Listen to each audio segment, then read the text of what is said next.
안녕하세요. 정보가 세상을 바꾼다 인포뱅크입니다. 이번에 전해드릴 내용은 스텝고인 TSMC 3나노 일정 양산 연기에 대해서 한번 알아보도록 하겠습니다. 여러분의 구독, 좋아요 그리고 필요하시면 알람 설정까지 부탁드리겠습니다. 지금 TSMC의 3나노 일정 스텝이 꼬이고 있습니다.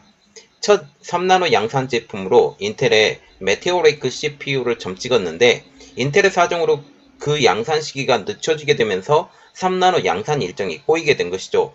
TSMC의 가장 강력한 구매자인 애플의 경우 이미 올해 제품에 대해서는 5나노 공정으로 제품을 받기로 한 만큼 애플이 올해 안에 3나노를 적용한 AP를 수주할 가능성이 거의 없습니다. 이러한 상황에서 인텔의 제품의 양산까지 뒤로 밀리면서 TSMC의 3나노 일정이 뒤로 밀리지 않을까라고 예상이 되고 있는 것이죠. 그래서 이번에 알아봤습니다. 스택고인 TSMC 3나노 양산 연기입니다. 5일 대만 시장조사 기관인 트랜스포스는 보고서에서 현재 TSMC 3나노 고객사 확보에 어려움에 대해서 알려주고 있습니다. 삼성전자도 지난 30일 3나노 양산에 돌입했다고 밝혔지만 일본의 니케이는 삼성이 구체적인 고객사를 명시하지 않는 것에 대해서 문제를 제기했죠. 삼성이 3나노 칩을 처음으로 공급하는 곳이 중국의 암호화폐 채굴 업체라는 점을 들어서 최근 암호화폐 가치가 하락하고 있다는 점을 감안하면 이들이 장기적으로 신뢰하기 어려운 공급처라고도 설명하기도 했어요. 첫 번째로는 삼성이 구체적인 고객사를 명시하지 않은 것에서 문제를 제기했던 니케이. 여기에 또 3나노 칩을 처음으로 공급하는 것이 중국 암호화폐 채굴업자라는 점을 들어서 장기적으로 칩을 공급하기를 어렵다라고 언급을 한 것이죠. 그런데 이번에는 TSMC의 차례가 되었습니다. 3나노 양산 시점을 2020년 상반기에서 하반기로 이미 옮겼음에도 불구하고 아직까지 하반기에 양산할 수 있다라는 명확한 고객사를 제시하고 있지 못하기 때문이죠. 그런데 이번에는 대만의 트랜스포스가 인텔의 메테오레이크 CPU 양산 시점이 밀린 내용을 전한 것입니다. 원래는 2022년 하반기에 양산할 계획이었으나 제품의 설계 및 공정 검증의 문제로 오는 2022년 상반기로 미뤘고 다시 한번 2023년 하반기로 연기되었다는 소식이죠. 인텔의 경우 CPU 양산 시점이 줄줄이 밀리고 있는 상황입니다. 자, 지금 보시면 문제가 뭐냐면 삼성전자와 같은 경우는 이미 상반기에 양산 계획이 그대로 진행이 됐죠. 지금 TSMC와 같은 경우는 2022년 하반기로 밀렸음에도 불구하고 핀백 공정이에요. 핀백 공정으로 밀렸음에도 불구하고 지금 어렵다. 그런데 인텔의 경우 CPU 양산 시점이 하반기로 밀린다. 2023년. 그런데 2023년 하반기에 뭐가 나타났냐? 인텔이 3나노 양산을 시작을 하는 그 시기입니다.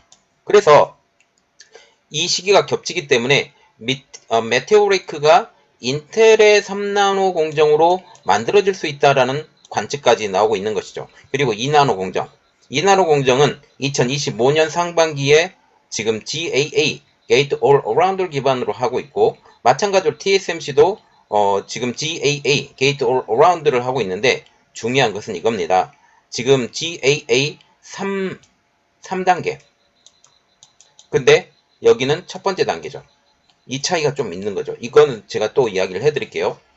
그리고 인텔과 같은 경우는 2024년 하반기라고 말을 했는데 실제로 이대로 될지는 아직까지 미지수. 왜냐하면 3나노도 제대로 투자를 못하는데 지금 제대로 될지 모르겠는데 2024년 하반기에 GAA 기반으로 한다. 밀릴 가능성이 조금 더 높은 상황이죠. 이것은 결과를 봐야 되겠죠.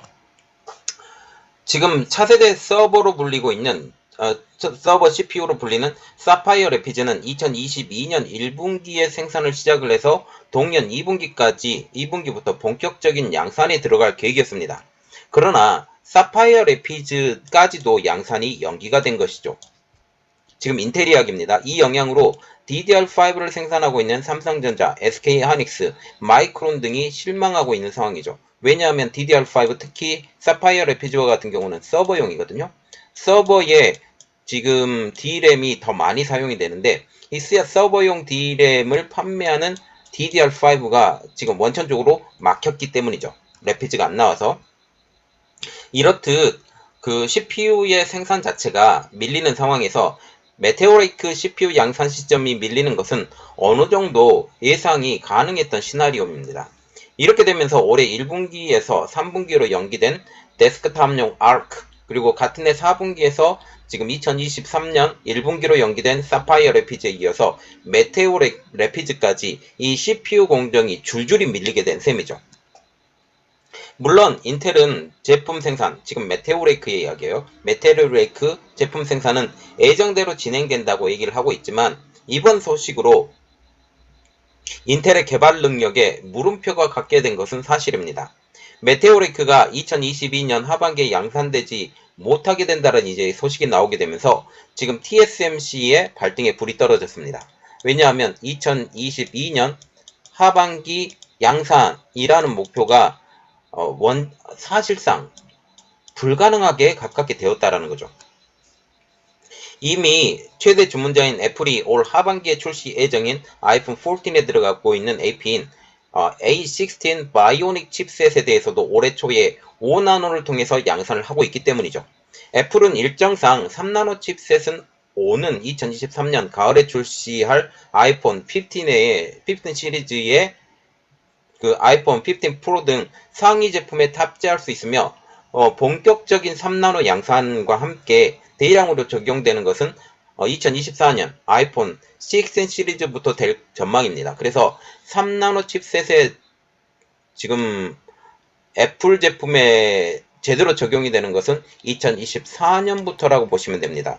내년에는 일부 제품, 프로 제품에서만 이 상위 제품에 탑재가 될 수 있고 전 제품에 탑재가 될 수 있는 것은 아이폰 16 시리즈라고 보시면 되는 거죠. 폰 아레나는 애플이 2024년에는 아이폰 전 제품에 3나노 공정 기반 A17 바이오닉 칩스를 적용할 것이라고 분석을 하고 있습니다. 아울러 2024년에는 애플 외에도 AMD, 미디어텍, 퀄컴 등 3나노 기반 모바일 칩셋을 공급받는 것으로 지금 내다보고 있는데 퀄컴과 같은 경우는 지금 삼성전자와 밀약설이 있는 상황, 그래서 퀄컴은 거의 삼성전자로 넘어온 상황으로 보시면 돼요. 폰 아레나의 분석대로라면 TSMC가 2022년 하반기에 3나노 공정을 통한 양산은 사실상 불가능할 것으로 보이고 있습니다. 대만 매체인 D3에 따르면 애플과 퀄컴, 엔비디아에 이어서 인텔까지 3나노 공정을 사용하기 위해 대기 중이라고 밝혀서 지금 삼성전자와의 3나노 경쟁이 예정되어 있던 셈이었죠.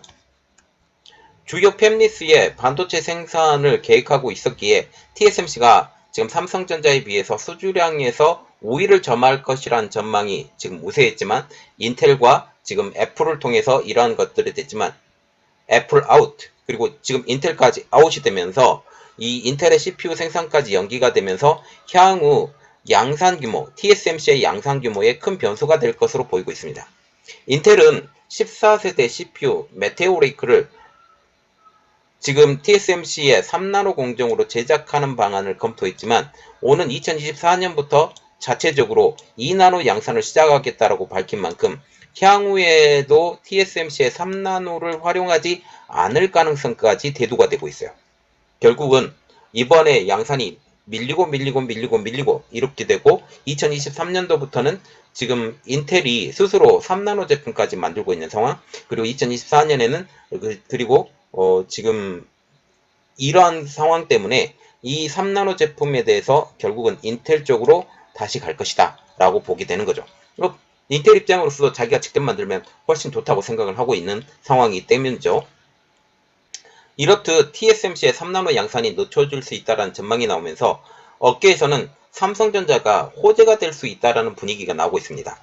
3나노 등 선단 공정 제품이 필요했던 팹리스들이 이제 TSMC의 이런 공정의 늦춰짐, 양산이 늦춰지는 것 때문에 삼성전자를 더 우선순위에 둘 가능성이 커졌기 때문이죠. 이미 3나노 양산을 했고 3나노 양산에 대한 그러한 히스토리가 나와 있기 때문에 더 그렇습니다. 업계 관계자는 이미 삼성전자는 3나노 공정 복수 고객사가 있다고 밝혔고 제품 출하시까지 진행한 만큼 변수는 없어 보인다라고 하면서 3나노 공정 수요가 많아지면 많아질수록 삼성전자 입장으로서도 생산 능력은 한정되어 있기 때문에 더욱 경쟁력이 생길 것으로 보고 있다라는 것이죠. 그리고 삼성전자가 3나노 1세대에 이어서 2024년 계획대로 2세대 공정의 개발에 양산에 들어가게 된다면 TSMC와 선단 공정 기술 격차를 더욱더 벌릴 수 있을 것으로 보이고 있습니다. 왜냐하면 TSMC와 같은 경우는 여전히 핀팩 공정을 사용하는 상황, 핀팩 공정을 사용하는 상황에서 삼성전자와 같은 경우는 GAA로 불리고 있는 Gate All Around 를 계속적으로 사용하기 때문이죠. 이러한 기술력의 차이까지 벌어질 수 있다는 측면이죠. 여기에 2023년 하반기 투과율 90% 이상의 EUV용 펠리클까지 적용하면 수율까지 따라잡을 가능성이 높아 보입니다. TSMC의 경우 투과율 85% 정도의 자체 개발 펠리클을 사용하고 있기 때문에 삼성전자는 2023년 하반기부터 90%가 넘는 펠리클을 적용하게 되면 그동안 삼성전자의 발목을 잡아왔던 수율에서도 TSMC를 능가할 수 있을 것으로 보이기 때문이죠. 박재근 한양대 융합전자공학부 교수님은 파운드리의 특성상 기술 개발, 양산에 이어서 수율 개선이 빠르게 이루어내는 게 중요하다라고 하면서 스마트폰 어플리케이션 프로세스의 경우만 봐도 통상 2년에 한 번씩 바뀌기 때문에 고객사들이 오래 기다려주지 않는다라고 설명을 하고 있습니다. 그래서 지금 내년에 2023년 하반기부터 지금 펠리클 사용, 이때부터 삼성전자는 다시 한번 EUV 노광 공정의 새로운 전기점이 될 것입니다. GAA도 마찬가지고요. 이 두 가지가 다 합쳐져서 삼성전자가 TSMC는 기술상으로는 더 능가하고 수율면에서도 더 능가할 수 있는 그런 발판이 마련되지 않았느냐라는 거죠. 트랜스포스 측은 TSMC는 생산 능력을 과도하게 유유 상태로 되지 않기 위해서 생산 증설 진행을 늦추기로 결정을 했으며 이로 인한 막대한 비용의 상각 압력이 발생했다라고 하면서 이뿐 아니라 3나노 확장으로 높은 비용이 들자 내년 장비 주문을 조정하고 있어 내년 설비 투자 계획에 영향을 미칠 것이라고 설명을 하고 있습니다. 그럼에도 불구하고 TSMC는 연간 매출은 여전히 성장하지만 느린 속도일 것이라고 내다보고 있어요. 지금 이런 트랜스포스 측의 이야기는 좀 희망 고문일 것 같은 생각이 들어요. 왜냐하면 지금 현재 파운드리 가격이 계속해서 오르다가 이제 정체가 되는 상황이 되고 지금 TSMC와 같은 경우는 많은 부분에서 지금 공장을 짓고 있는 상황. 이 부분은 조금 더 이야기를 해드려야 할 부분이 있는데 지금 현재 지금 전체적으로 일본, 미국, 대만 여기에 파운드리 공장을 워낙 많이 짓고 있어요. 워낙 많이 짓고 있고 여기에 투자되는 비용들이 어마어마합니다.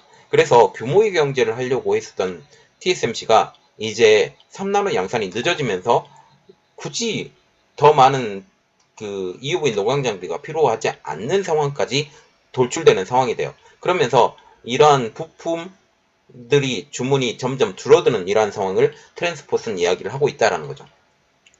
이렇게 되면 투자가 늦춰지게 되고 이는 삼성전자가 더 빠른 속도로 지금 TSMC를 따라잡을 수 있는, 능가까지는 안 되지만 따라잡을 수 있는 좋은 기회가 되지 않느냐, 그런 분위기까지 나오고 있습니다. 삼성전자가 빠르게 치고 와서 기술면에서 지금 TSMC를 능가할 수 있는, 그리고 EUV 노광 장비 새로 나오고 있는 NA 기종도 빠르게 더 많이 공급을 받아서 삼성전자가 파운드리 분야에서도 지금 2030년까지 TSMC를 넘어서겠다라는 그런 원대한 계획을 갖고 있는데 이제 지금 기술력으로서도 이미 뛰어넘은 상황. 이렇게 되면 소니와 같은 이미지 센서와 비슷한 상황이 되는데 이러한 상황까지 진행되고 있는 삼성전자가 정말 엄지척 해주고 싶고 삼성이 더욱더 성장하기를 기대하겠습니다. 이번 내용은 여기까지 할고요. 전 내용이 여러분들에게 도움이 됐다고 생각을 하시면 구독, 좋아요, 그리고 필요하시면 알람 설정까지 부탁드리겠습니다. 감사합니다.